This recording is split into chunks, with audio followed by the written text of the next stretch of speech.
oui, moi je d'avoir dirais, écouté des chercheurs faire le point sur le numérique. Voilà. Moi je dirais que Internet est plein d'imaginaire.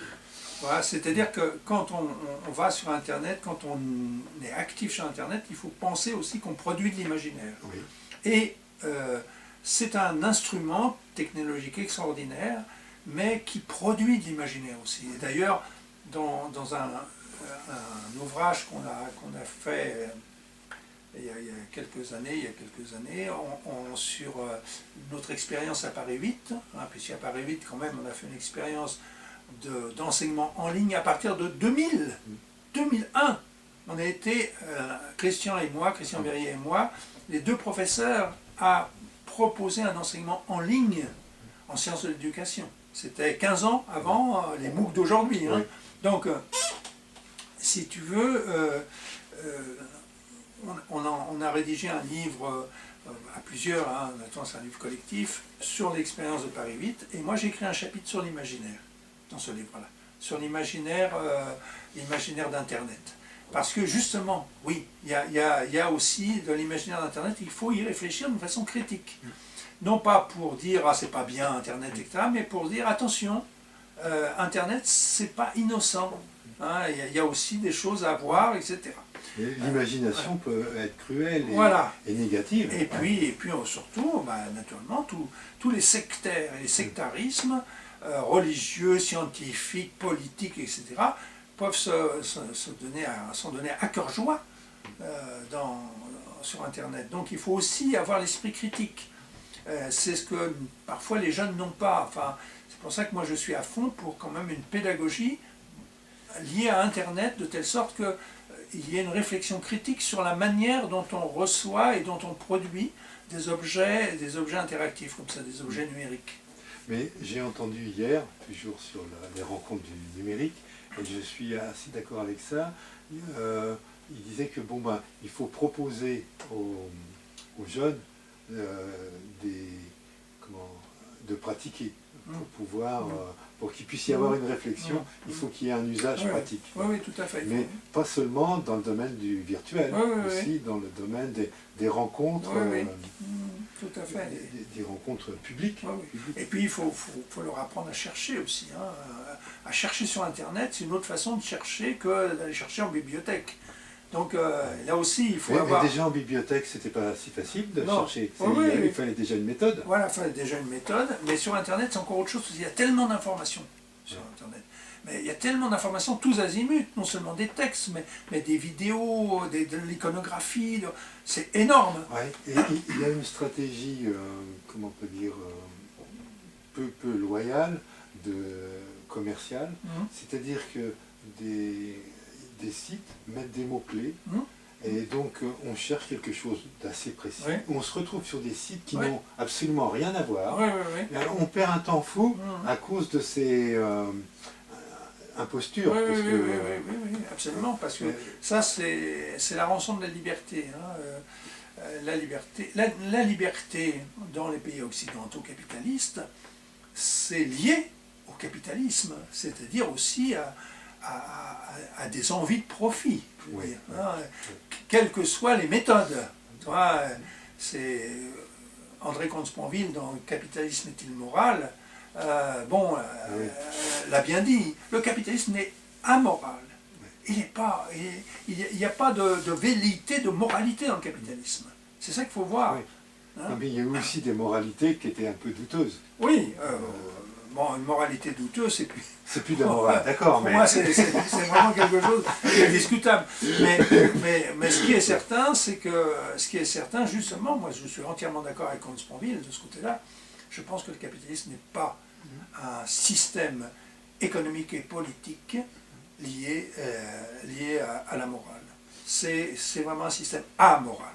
Oui. Alors justement sur, par exemple, ce que j'appelle des impostures là, sur Internet, le fait de prendre des mots-clés pour attirer des gens qui cherchent quelque chose de précis, sachant très bien qu'on n'a aucune offre réelle là-dessus.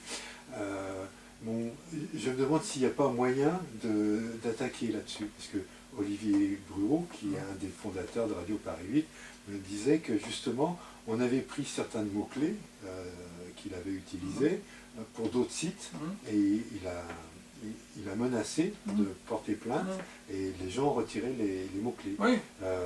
Reste à voir la taille de l'imposture, voilà. Quel lobby y a-t-il derrière, parce qu'il y a ça aussi en fait, avec Internet, c'est le poids des lobbies qui est très... Alors il faut savoir quand même que les firmes multinationales multiplient maintenant leurs actions sur Internet, à travers la pub, à travers etc., et tentent à monopoliser le pouvoir, naturellement, y compris le pouvoir sur les gouvernements. Oui. Hein, les gouvernements officiels, je dirais, soi-disant démocratiques, sont pratiquement maintenant réduits à la portion congrue par rapport à la puissance des multinationales. Oui. Hein, ça, c'est montré. Il y a des bouquins de Naomi Klein là-dessus qui est vraiment... Qui sont des bouquins extraordinaires. Qui est passé dernièrement à Paris. Ah bon? Faire une conférence. Ah d'accord, bon ben voilà. Pour moi, les bouquins de Naomi Klein m'ont beaucoup éclairé. Hein, voilà. Donc, oui, on en était... donc j'ai dit un mot sur le centre de recherche. Là, ce centre de recherche est vraiment maintenant, le CIRP. On vient de sortir un ouvrage d'ailleurs...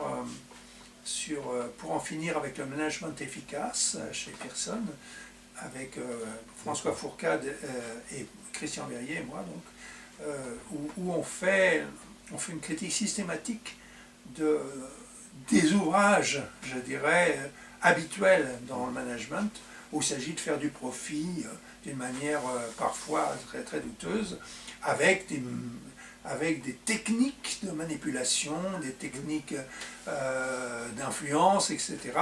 Et là, on a pris comme réflexion le fait qu'il y a d'autres civilisations aussi qui pensent autrement, qui pensent autrement la vie, qui pensent autrement le rapport au temps, le rapport à l'espace, le rapport à la relation de l'autre, etc. Et peut-être à l'argent aussi. Notamment à l'argent aussi, notamment les réflexions...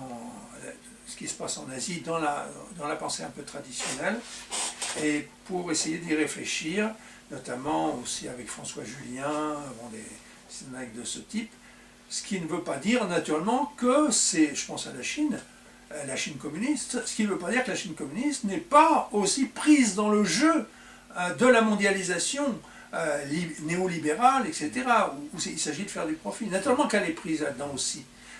Mais dans le fond de la pensée chinoise, qui existe toujours, le fond de la pensée chinoise. Moi, je suis allé 4 fois en Chine, je m'en suis aperçu. Il y a une autre façon d'être aussi. Il y a une autre façon, par exemple, dans le sens de la relation relation communautaire, ce qu'on appelle le guangxi, dans la façon dont on tient compte, non pas de l'écrit, mais carrément de la relation intuitive au personnel, qu'on est intuitif personnel qu'on a avec l'autre. C'est-à-dire que l'autre, c'est pas n'importe qui, c'est cette personne-là et pas n'importe qui, c'est pas interchangeable. Moi, je m'en suis aperçu dans la relation qu'on a eue avec mes collègues chinois, lorsqu'on a fait la convention entre nos 2 universités. Je ne pouvais pas être remplacé par quelqu'un d'autre. Alain Coulon, qui est venu avec moi aussi, on était tous les deux des personnages clés pour cette relation, parce que c'était en rapport justement avec ce que nous sommes. Et chez les Chinois, c'est très important ça. Bien, je vois que l'aventure de la méthode n'est pas terminée. Non, ce n'est qu'un début. Oui. Voilà, bien, merci René Barbier. Je t'en prie. À suivre. À suivre. Au revoir.